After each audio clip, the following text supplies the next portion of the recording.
Baik, selamat berjumpa kembali pada video bagian kedua tentang materi kriptografi block zipper.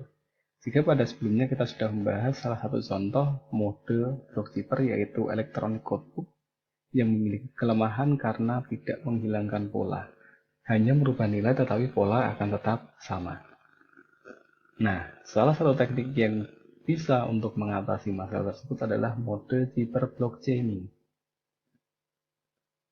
Pada mode ini, kita akan kembali mengganti sebuah mode operasi dari electronic codebook dengan mode feedback.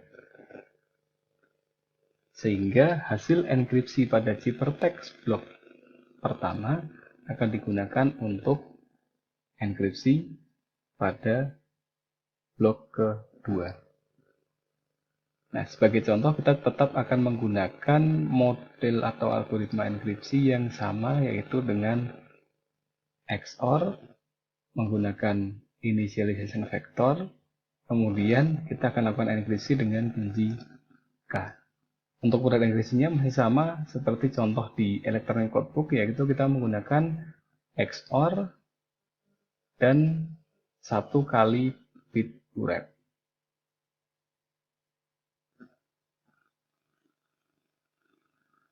Baik, secara bagian enkripsi kita bisa peroleh tampilan seperti ini, yaitu ciphertext blok pertama akan kita XOR-kan dahulu dengan initialization vector atau IV. Kemudian setelah itu kita lakukan enkripsi. Nah, kembali mengingatkan karena block zipper entah electronic codebook, zipper blockchaining atau yang lainnya adalah mode operasi bukan algoritma. Sehingga di sini kita bisa menggunakan contohnya adalah XOR, kemudian ada 1 kali urep. Nah, ada beberapa alternatif yang lain yang dulu sudah pernah kita bahas pada video sebelumnya, yaitu entah DES, entah IS,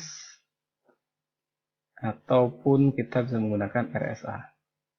Nah, 3 algoritma ini akan kita bahas dalam pertemuan-pertemuan di minggu berikutnya. Nah, setelah selesai dilakukan enkripsi dengan algoritma-algoritma ini, maka akan menghasilkan ciphertext blok pertama. Nah, ciphertext blok pertama ini akan digunakan untuk menggantikan IV atau initialization vector di blok pertama. Begitu seterusnya sehingga yang tadinya hanya menggunakan satu kunci, di sini kita akan ganti atau rubah dengan menggunakan proses feedback melalui XOR dari ciphertext pada blok sebelumnya.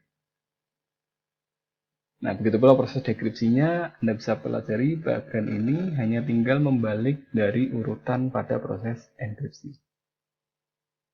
Ya, secara persamaan kita bisa nyatakan sebagai berikut, yaitu proses enkripsi yang pertama, plaintext blok 1 di XOR-kan dengan initialization vector.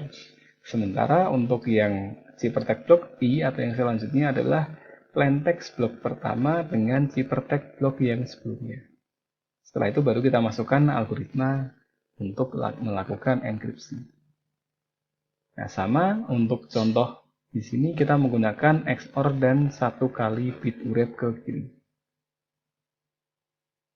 Kita gunakan plaintext berikut. Kita mempunyai nilai yang sama dengan contoh di electronic codebook. Kita mempunyai 16 buah bit plaintext dan 4 bit kunci, sehingga nanti akan kita bagi menjadi 4 blok yang akan diselesaikan dalam 4 kali iterasi. Untuk initialization vector atau IV kita menggunakan nilai sekian, 1100. Kita langsung ke contoh yang pertama atau iterasi pertama. Plaintext blok pertama yaitu 1001 akan kita XOR-kan dengan IV sehingga diperoleh nilai 0101. Nah, aturan yang tadi kita pakai atau algoritma yang kita pilih untuk enkripsi di sini adalah XOR, kemudian 1 kali adalah urep. Sehingga setelah dilakukan XOR akan memperoleh nilai 1111, lalu dilakukan bit urep 1 kali ke kiri, nilainya akan tetap 1111. Dalam hexadesimal, kita peroleh nilai F.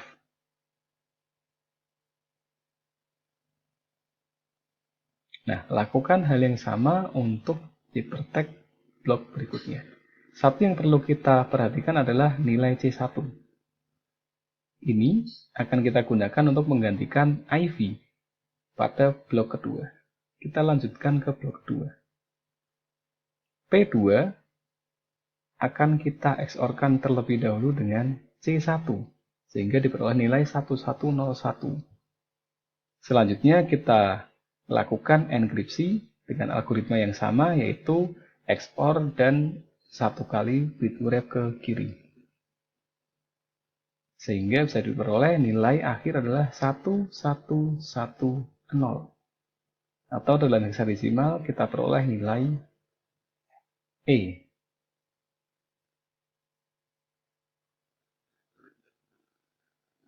Nah, pada blok ketiga akan sama, yaitu plaintext blok ketiga dengan ciphertext blok kedua. Setelah itu baru kita lakukan enkripsi dengan algoritma yang kita pilih.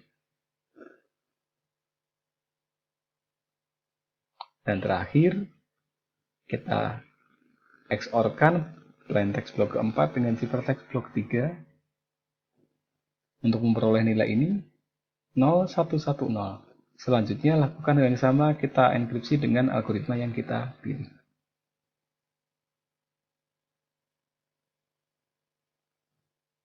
Nah, dengan algoritma enkripsi yang sama, yaitu XOR ditambah dengan 1 kali bit urep ke kiri, kita dapat bandingkan antara hasil yang diperoleh dengan electronic codebook dibandingkan dengan hyperblock chaining.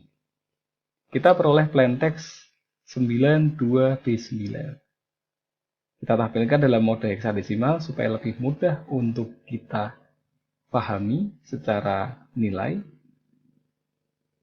Nah, plaintext ini bernilai 92B9. Terdapat nilai yang sama pada blok plaintext pertama dan terakhir. Hasil electronic codebook pun akan menghasilkan nilai yang sama, yaitu 6. Sementara untuk nilai pada mode operasi cipherblock chaining, kita peroleh nilai yang berbeda. Plaintext pertama, kita peroleh nilai 9 terenkripsi menjadi F atau 15. Kemudian untuk plaintext yang terakhir, nilainya tetap 9. Jadi dengan algoritma yang sama, kita menggunakan algoritma yang sama diperoleh nilai yang berbeda jika menggunakan mode operasi yang berbeda. Pada electronic codebook maupun cipherblock chaining, kita menggunakan algoritma yaitu XOR dan 1 kali web. Hasil yang diperoleh dengan mode electronic codebook memiliki plaintext yang sama. Ciphertext yang sama dihasilkan dari plaintext yang sama pula. Sementara untuk cipherblock chaining, plaintext yang sama menghasilkan nilai ciphertext yang berbeda.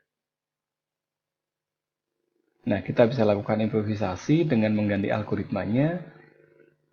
Misal hanya menggunakan XOR atau kita ganti 1 kali bit urep ke kanan, atau jika Anda sudah mempelajari beberapa algoritma yang menggunakan mode operasi blok cipher, Anda bisa gantikan untuk melakukan improvisasi terhadap dua mode operasi ini. Nah, Anda bisa jeda video ini untuk mencoba latihan berikut. Ada 2 soal. Sama seperti sebelumnya, perhatikan ukuran blok ditentukan dari panjang kunci dan juga IV yang tertulis di sini.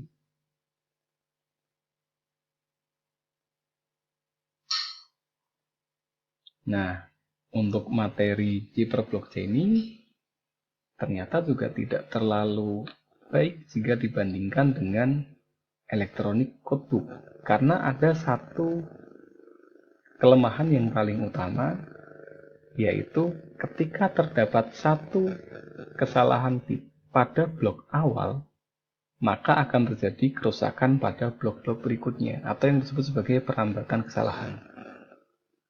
Jadi, mode operasi cipta blockchaining memang menyelesaikan masalah pola yang tidak hilang pada electronic codebook.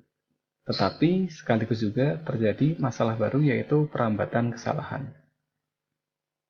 Nah, tidak hanya dua contoh ini, Anda bisa pelajari dari beberapa contoh mode operasi block zipper yang lain. Sekian untuk materi kita tentang block zipper. Terima kasih.